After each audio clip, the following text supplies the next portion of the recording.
Raj K ಕೃಷ್ಣನ ಜೊತೆ ನಮ್ಮ ವಂಶಿ ಡೇಟ್ ಫಿಕ್ಸ್ ಆಗಿದೆ. ಕೃಷ್ಣ ವಂಶಿ ಮಾರ್ಚ್ 2ರಿಂದ ರಾತ್ರಿ 9:30ಕ್ಕೆ ನಿಮ್ಮ ಉದಯ ಟಿವಿಯಲ್ಲಿ. ನಾಗು ಬಾರ ಇಲ್ಲಿ. ಏನ್ರಿ? ನಾಗು ಬಾರ ಇಲ್ಲಿ. ಆಗಲ್ಲ ರೀ, ನಾನಿಲ್ಲಿ ಕೆಲಸ ಮಾಡ್ತಿದ್ದೀನಿ, ಬೇಕಿದ್ರೆ ನೀವೇ ಬನ್ನಿ. ಚೆನ್ನಾಗಿ ಮಾಡ್ತೀಯ ಬಿಡೆ. ಅಮ್ಮ, ಅಯ್ಯೋ, ನನ್ನ ನೋವು ನನಗೆ. ಇವ್ರು 20 ಸಲ ನಾಗು ನಾಗು ಅನ್ಕೊಂಡು.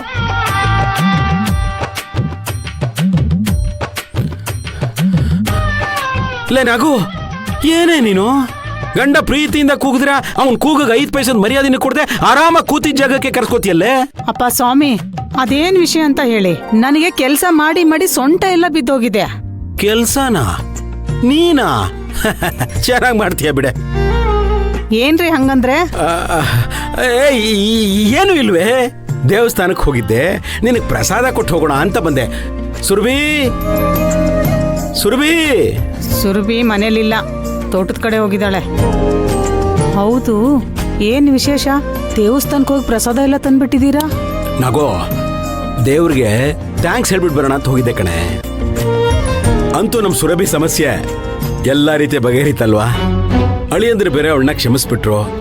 ಅದಕ್ಕೆ ಇನ್ ಮುಂದೆ ಅವ್ರಿಬ್ಬರಿಗೂ ಯಾವುದೇ ತೊಂದರೆ ಬರ್ದೇ ಇರ್ಲಿ, ನಿನ್ ರಕ್ಷೆ ಅವ್ರಿಗೆ ಸದಾ ಇರ್ಲಿ ಅಂತ ದೇವರಲ್ಲಿ ಕೇಳ್ಕೊಂಡು ಅವ್ರಿಬ್ರ ಹೆಸರಲ್ಲೂ ಅರ್ಚನೆ ಮಾಡಿಸ್ಕೊಂಡು ಬಂದೆ ಕಣೆ.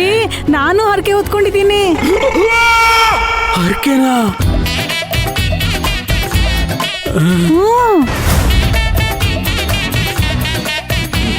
ನಾಗು, ಮತ್ತೆ ನನ್ನ ಕೈಲಿ ಮಂಡಿ ಸೇವೆ ಮಾಡಿಸ್ತೀನಿ ಅಂತ ಹರಕೆ ಓದ್ಕೊಂಡಿಲ್ಲ ತಾನೆ?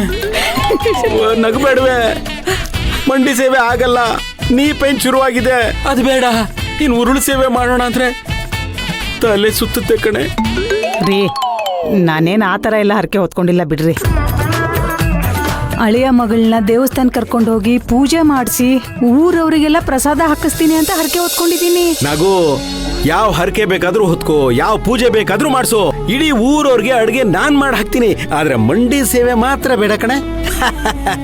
ಅದ್ ಸರಿ ನಾಗು, ಆ ರುಕ್ಮಿಣಿಯಲ್ಲೇ ಫೋನ್ ಮಾಡಿದ್ರೆ ಫೋನೇ ತೆಗಿತಿಲ್ಲ ಅವಳು, ಇಲ್ವಾ ಅವಳು? ನನ್ ಗೊತ್ತಿಲ್ಲ ರೀ. ನಾಗು, ಅವಳೇನಾದ್ರೂ ನಿನ್ ಕೈಗೆ ದುಡ್ಡು ಕೊಟ್ಲೇನೆ? ಇಲ್ವಲ್ಲ, ಯಾಕೆ? ನಮ್ಮ ಹತ್ರ ಚೆನ್ನಪ್ಪ ಫೈನಾನ್ಸ್ ತಗೊಂಡಿದ್ದಲ್ವೇನೆ, ಅದನ್ನ ವಾಪಸ್ ಕೊಡೋಕೆ ಅಂತ ನಮ್ಮ ಮನೆಗೆ ಬಂದಿದ್ದಾನೆ. ನನಗೆ ಟ್ರೈ ಮಾಡಿದ್ದಾನೆ, ನಾನು ಸಿಕ್ಕಿಲ್ಲ. ನಾನು ದೇವಸ್ಥಾನದಲ್ಲಿದ್ನಲ್ಲೇ, ಮನೆಗೆ ಬಂದಾಗ ರುಕ್ಮಿಣಿ ಸಿಕ್ಕಿದ್ಲಂತೆ. ಹಾಗಾಗಿ ಅವಳ ಕೈಗೆ ದುಡ್ಡು ಕೊಟ್ಟು ಹೋಗಿದ್ದಾನಂತೆ. ನಾನು ಅರ್ಜೆಂಟಾಗಿ ಆ ದುಡ್ಡನ್ನ ಒಬ್ರಿಗೆ ತಲುಪಿಸ್ಬೇಕು. ನೀನು ನೋಡಿದ್ರೆ ದುಡ್ಡು ಕೊಟ್ಟಿಲ್ಲ ಅಂತೀಯ, ಅವಳು ಎಲ್ಲಿದ್ದಾಳೆ ಅಂತನೂ ಗೊತ್ತಿಲ್ಲ ಅಂತೀಯ. 1 ನಿಮಿಷ ಇರು, ನಾನೇ ಟ್ರೈ ಮಾಡ್ತೀನಿ.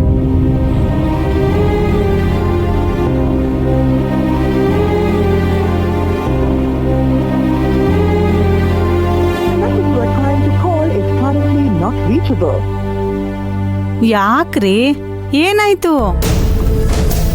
ನಾಟ್ ರೀಚಬಲ್ ಅಂತ ಬರ್ತಿದೆ ಕಣೆ. ರೀ, ಇನ್ನೇನ್ ಅವಳು ಬರೋ ಹೊತ್ತಾಯ್ತು, ಸ್ವಲ್ಪ ಕಾಯಿರಿ. ಅದ್ಯಾಕೆ ಅಷ್ಟೊಂದು ಟೆನ್ಷನ್ ಮಾಡ್ಕೋತೀರಾ? ಟೆನ್ಷನ್ ಅಂತಲ್ಲ ಕಣೆ, ಅಲ್ಲಿ ಯಾರಿಗೂ ದುಡ್ಡು ಕೊಡ್ಬೇಕು ಅಂತ ಅವರಲ್ಲಿ ಕಾಯ್ತಾ ಇದ್ದಾರೆ. ನೀನ್ ನೋಡಿದ್ರೆ ಅರ್ಥ ಮಾಡ್ಕೊಳ್ಳದೆ ಏನೇನೋ ಮಾತಾಡ್ತೀಯ. ಸರಿ ಬಿಡು, ನಾನೇ ಹೋಗೋದೇನು ಅಂತ ನೋಡ್ತೀನಿ. ರೀ, ಬನ್ನಿ ಇಲ್ಲಿ. ಏನ್ ನಗು? ಪ್ರಸಾದ ಇಲ್ಲಿ. ಪ್ರಸಾದನಾ? ಮತ್ತೆ ಬಿಟ್ಟೆ, ಕೊಡ್ತೀನಿ.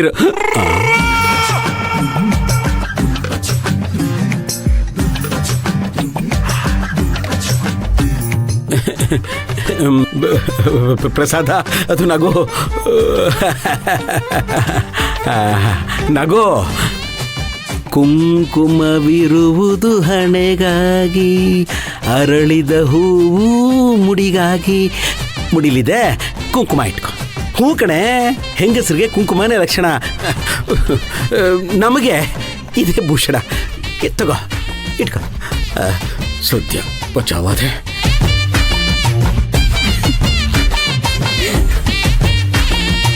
ಕುಂಕುಮವಿರುವುದು ಹಣೆಗಾಗಿ, ಅರಳಿದ ಹೂವು ಮುಡಿಗಾಗಿ.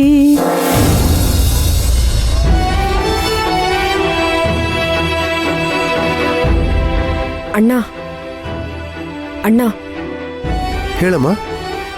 ರುಕ್ಕು ಇಷ್ಟೊತ್ತಾದ್ರೂ ಮನೆಗೆ ಬಂದಿಲ್ಲ. ಅವಳು ಕೆಲ್ಸಕ್ಕಂತ ಹೋದಾಗ ಯಾವತ್ತು ಸರಿಯಾದ ಸಮಯಕ್ಕೆ ಬರ್ತಾಳೆ ಹೇಳು? ಅವಳು ದಾರಿಯಲ್ಲೇ ಇರ್ತಾಳೆ, ಇನ್ನೇನು ಬಂದ್ಬಿಡ್ತಾಳೆ. ಯಾಕೆ ಹೊರಗಡೆಯಿಂದ ಏನಾದರೂ ತರಿಸ್ಬೇಕಿತ್ತಾ? ಅಲ್ಲ ಅಣ್ಣ, ನಾನಿವತ್ತು ಅವಳ ಜೊತೆ ಹೊರಗಡೆ ವಾಕಿಂಗ್ ಹೋಗ್ಬೇಕಿತ್ತು. ಬೇಗ ಬರ್ತೀನಿ ಅಂತ ಹೇಳಿದ್ಲು. ಸಂಜೆ ಆದರೂ ಇನ್ನೂ ಬಂದಿಲ್ಲ. ಫೋನ್ ಮಾಡಿದ್ರೆ ನಾಟ್ ರೀಚಬಲ್ ಬರ್ತಾ ಇದೆ. ಅವಳೇನೋ ಬ್ಯುಸಿ ಇರ್ತಾಳೆ ಅಂತ ಕೃಷ್ಣಂಗೆ ಫೋನ್ ಮಾಡಿದೆ, ಅವನ ಫೋನು ನಾಟ್ ರೀಚಬಲ್. ಲೇಟ್ ಆಗತ್ತೆ ಅನ್ನೋ ಹಾಗಿದ್ರೆ ಒಂದು ಮೆಸೇಜ್ ಹಾಕ್ತಿದ್ಲು. ಇವತ್ತು ಯಾವ ಸುದ್ದಿನೂ ಇಲ್ಲ. ಅದಕ್ಕೆ ಸ್ವಲ್ಪ ಯೋಚನೆ ಆಗ್ತಿದೆ. ಅಣ್ಣ, ಯಾವುದಕ್ಕೂ ಒಂದ್ಸಾರಿ ಅವಳ ಆಫೀಸಲ್ಲಿ ಆಶ್ರಮದಲ್ಲಿ ವಿಚಾರಿಸಿ ನೋಡ್ತೀಯಾ? ಅದಕ್ಕೇನಂತೆಮ್ಮ, ಈಗಲೇ ಫೋನ್ ಮಾಡ್ತೀನಿ ಇರು. ನೀನು ಕೂತ್ಕೋ.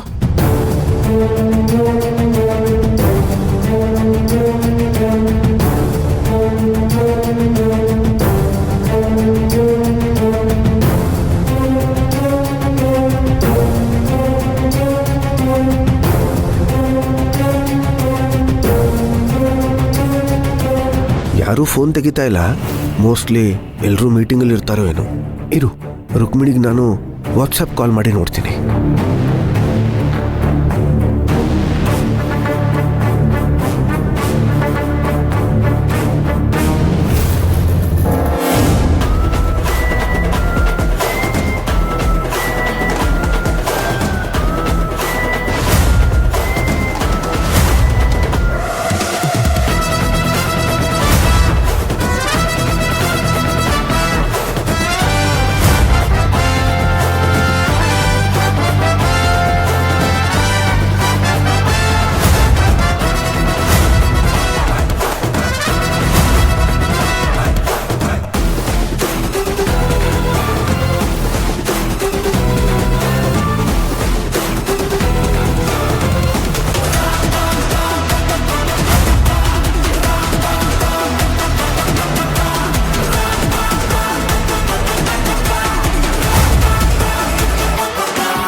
ನನ್ನ ಕೈಲಿ ಆಗ್ತಿಲ್ಲ ಕೃಷ್ಣ.